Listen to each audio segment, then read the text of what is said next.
Hello friends, पिछले video में हमने निफ्टी के 15 मिनट चार्ट में समझा था यहाँ से जो डिक्लाइन है ये हमें इम्पल्सिव लग रहा था, ये हमें करेक्टिव भी लग रहा था, डबल जिगजैग करेक्शन। लेकिन यहाँ पे अब बहुत ज़्यादा टाइम स्पेंड कर रहा था मार्केट डिक्लाइन करने में, तो इसीलिए हमने इस बार जो है इस डिक्लाइन का 38% ही upside break even point consider किया था, क्योंकि ये बार बार ये 61% रिट्रेस नहीं करता है। अगर इसको नीचे ही गिरना है तो यहाँ से तो एक बार 61% तक चला गया, फिर अभी गिरना ही है तो यहाँ से दोबारा 61% नहीं जाता है, मार्केट जल्दी डिक्लाइन करता है। तो अब ये हमने 38% को ही upside break even point consider किया था। ओपनिंग के बाद तुरंत ही 38% के ऊपर चला गया, इसके ऊपर ट्रेड किया तो पॉजिटिव बन गया, राइट। लेकिन ये हमें बेनिफिट नहीं दे पाया, क्योंकि वहां से बहुत ही शार्प डिक्लाइन हमें इसके नीचे देखने को मिला। यहाँ पे 16,940 का लो लगाया, इसके भी नीचे लो लगाया, फिर उसके बाद ये बाउंस किया। हालांकि इसके ऊपर फिर ट्रेड किया, जैसा हम एक्सपेक्ट कर रहे थे कि इसके ऊपर पॉजिटिव, राइट, पॉजिटिव तो हुआ, लेकिन वो यहाँ पे एक बार इसके नीचे ब्रेक किया, उसके बाद ये बाउंस हमें देखने को मिला। तो काफी मुश्किल था यहाँ पे ट्रेड को होल्ड करना, राइट। अभी अगर हम फिर से यहाँ पे निफ्टी के डेली चार्ट से शुरुआत करें तो डेली चार्ट में अभी भी कोई चेंजेस नहीं है। ये इंपल्सिव के बाद इसका हमने रिट्रेसमेंट जो निकाला है 23 to 61%, ये पूरा सपोर्ट रेंज है, जहां पे इस रेंज में से अगर बाउंस करता है तो इस रेंज में से पॉसिबल हो सकता है, ऐसा हम बार बार डिस्कस कर रहे हैं, राइट। और यहीं इसी के आसपास ये ट्रेड कर रहा है काफी दिनों से।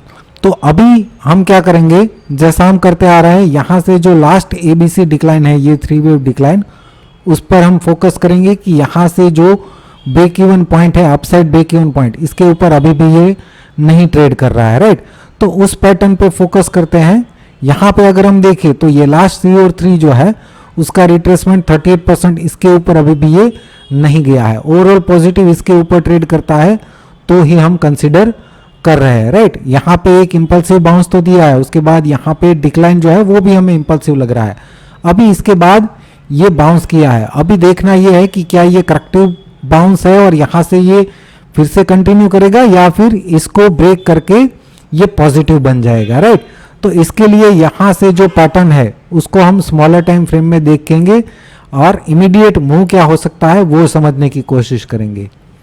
यहाँ पे ये हमने समझा था कि ये अगर एक इरेगुलर करेक्शन है, ये बी और ये सी ऐसा है, तो यहाँ से फिर से नए लो के लिए जा सकता है। लेकिन यहाँ पे बहुत टाइम स्पेंड किया, डिक्लाइन नहीं किया, और जैसा हम एक्सपेक्ट कर रहे थे कि 38% के ऊपर ट्रेड करता है तो ये पॉजिटिव बन सकता है। अभी ये पॉजिटिव बन गया है, ये डिक्लाइन तो हमें इंपल्सिव ही लग रहा है, ये 1 2 3 4 5 ही लग रहा है।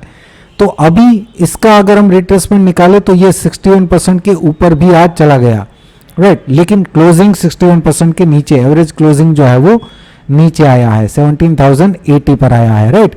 तो अभी भी एक चांस है नेगेटिव का। अगर मान लीजिए कि यहां से पॉजिटिव ही बनता है, कल भी यहां से पॉजिटिव बाउंस करता है, तो इस रेंज में हम इनिशियल एक टारगेट रेंज हमारा हो सकता है 17,292 से लेके 17,382, इस रेंज में हम एक बाउंस एक्सपेक्ट कर सकते हैं। अगर यहीं से पॉजिटिव बनता है तो इसको भी हम स्मॉलर टाइम फ्रेम में देखेंगे, नीचे की तरफ अब डाउन साइड ब्रेक इवन कौन सा है और ऊपर ये इस रेंज में कब जा सकता है, राइट। तो इसके लिए इस पैटर्न को अगर हम स्मॉलर टाइम फ्रेम में देखें तो यहाँ पे इस बाउंस का हमने रिट्रेसमेंट निकाला है लास्ट, जो अगर यहाँ से देखें तो ये ए और 1, और अगर ये बी और 2 है तो सी और 3 अभी प्रोग्रेस में है। हो सकता है कि सी और 3 में ये 1 2 और 3 प्रोग्रेस में है, उसके बाद 4 5 और उसके बाद फिर से इसका 4 और 5, इस तरीके से यहाँ पे जा सकता है।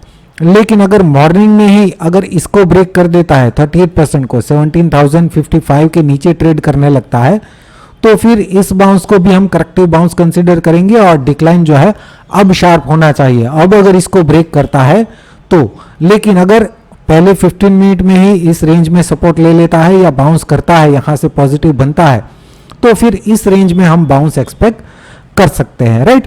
तो यही सिनेरियो है कल के लिए। अगर पहले 15 मिनट में ही अगर इसके नीचे चला जाता है तो ही नेगेटिव और शार्प डिक्लाइन आ सकता है, लेकिन अगर इसके नीचे नहीं जा पाता है, इस रेंज को नहीं ब्रेक कर पाता है, तो फिर इस रेंज में बाउंस की प्रोबेबिलिटी बन जाती है। बैंक निफ्टी की अगर हम बात करें तो पिछले वीडियो में हमने 15 मिनट चार्ट में समझा था ये जो डिक्लाइन है उसका रिट्रेसमेंट 61% यहाँ पे आ रहा था 39,847। हमने डिस्कस किया था कि ये करेक्टिव बाउंस हो सकता है या तो प्रेजेंट लेवल से या तो फिर यहाँ से। प्रेजेंट लेवल से अगर डिक्लाइन करता है तो ये हमने टारगेट रेंज डिसाइड किया था, राइट, जो हमने यहाँ से निकाला था CO3 का मिनिमम प्रोजेक्शन। लेकिन अगर इसके ऊपर जाता है तो फिर ये भी एक रेजिस्टेंस लेवल था, राइट।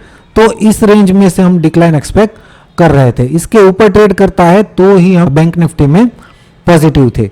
तो मॉर्निंग में ही यहाँ से ये इसको तो ब्रेक कर दिया, लेकिन फिर इसके आसपास पूरा दिन ट्रेड करता रहा, इसी लेवल के ऊपर नीचे ट्रेड करता रहा और लास्ट में एक शार्प बाउंस भी हमें 40,000 के ऊपर देखने को मिला। हालांकि एवरेज क्लोजिंग जो है वो नीचे ही आया है, लेकिन फिर भी इसने 61% को तो कॉन्फिडेंटली ब्रेक कर दिया है। अभी अगर हम फिर से यहाँ पे बैंक निफ्टी में देखें तो ये बैंक निफ्टी का डेली चार्ट है। यहाँ पे अगर हम देखें तो ये डिक्लाइन ABC डिक्लाइन लग रहा है। इसके बाद का जो बाउंस है हमें यहाँ पे एक ABC बाउंस लग रहा है, क्योंकि ये डिक्लाइन जो है इसको ओवरलैप कर चुका है, राइट। तो अभी ये ABC बाउंस है तो फिर यहाँ तक एक शार्प डिक्लाइन की पॉसिबिलिटी बन जाती है, लेकिन उसके हिसाब से ये डिक्लाइन जो है हमें एक इंपल्सिव डिक्लाइन नहीं लग रहा है, ये काफ़ी ओवरलैपिंग वाला डिक्लाइन है। तो उसी के लिए हमें यहाँ पे श्योरिटी नहीं आ रही है कि यहाँ पे डिक्लाइन हो सकता है कि नहीं हो सकता। पॉसिबल है कि ये बाउंस जो है हमें करेक्टिव लग रहा है, हो सकता है कि ये भी एक इंपल्सिव बाउंस हो जिसकी पैटर्न हम पहचान नहीं पा रहे हैं। हो सकता है कि यहाँ पे 1 हो और ये 2 हो, तो ये ओवरलैपिंग जो है यहाँ पे नहीं हो रहा है। ऐसा भी हो सकता है कि ये एक इरेग्युलर करेक्शन है, ये A, ये B और C, ये प्रोबेबिलिटी बन सकती है। अगर यहाँ से बाउंस करता है तो हमें ये सोचना पड़ेगा कि ये इंपल्सिव बाउंस है, लेकिन अभी के लिए तो हमें एक करेक्टिव बाउंस लग रहा है। लेकिन ये जो डिक्लाइन है उस पर हमें कॉन्फिडेंस नहीं है कि ये किस तरीके का पैटर्न है। तो हमारे पास यही एक सिनेरियो है कि यहाँ से जो बाउंस की पैटर्न है उसको देख के कि हम नेक्स्ट ट्रेड प्लान कर सकते हैं, राइट। तो उसी पे हमें फोकस करना होगा। उसको अगर हम देखें स्मॉलर टाइम फ्रेम में तो यहाँ से ये जो बाउंस है ये एक 3 वेव बाउंस है। उसके बाद ये जो डिक्लाइन है ये इसको ओवरलैप नहीं कर रहा है, राइट। ये 1 का टॉप है, इसको ये ओवरलैप नहीं कर रहा है, राइट। तो इसको अगर हम 3 और इसको 4 कंसीडर करें तो यहाँ पे कंफ्यूजन ये है कि ये डिक्लाइन जो है ये भी हमें करेक्टिव नहीं लग रहा है, राइट। तो ये कंफ्यूजन है। बाकी ये डिक्लाइन जो है रिट्रेस भी बहुत डीपली किया है और ये बाउंस भी काफी स्लो लग रहा है, राइट। तो यहाँ पे भी अपसाइड में हमें ज्यादा कॉन्फिडेंस नहीं आ रहा है। तो बैंक निफ्टी में तो अभी भी मैं 1-2 सेशन और वेट करना पसंद करूंगा कि क्या सिनारियो इसमें बन सकता है। इसमें मैं पॉजिटिव का कोई सिनारियो अभी नहीं प्लान कर रहा हूं। अगर इसके नीचे ट्रेड करता है, पहले 15 मिनट में ही इसके नीचे ट्रेड करता है तो ये नेगेटिव जरूर बन सकता है। इसके नीचे एटलीस्ट हम डिक्लाइन एक्सपेक्ट कर सकते हैं, पहले 15 मिनट में ही इसके नीचे ट्रेड करता है तो। लेकिन अगर पहले 15 मिनट में इस रेंज में सपोर्ट लेता है तो फिर एटलीस्ट इसके ऊपर बाउंस कर सकता है, लेकिन कितना बाउंस करेगा ये कोई श्योरिटी नहीं है। तो जो भी सिनेरियो था निफ्टी बैंक निफ्टी में हमने समझने की कोशिश की है। आज के वीडियो में बस इतना ही। वीडियो देखने के लिए आपका बहुत बहुत शुक्रिया, धन्यवाद।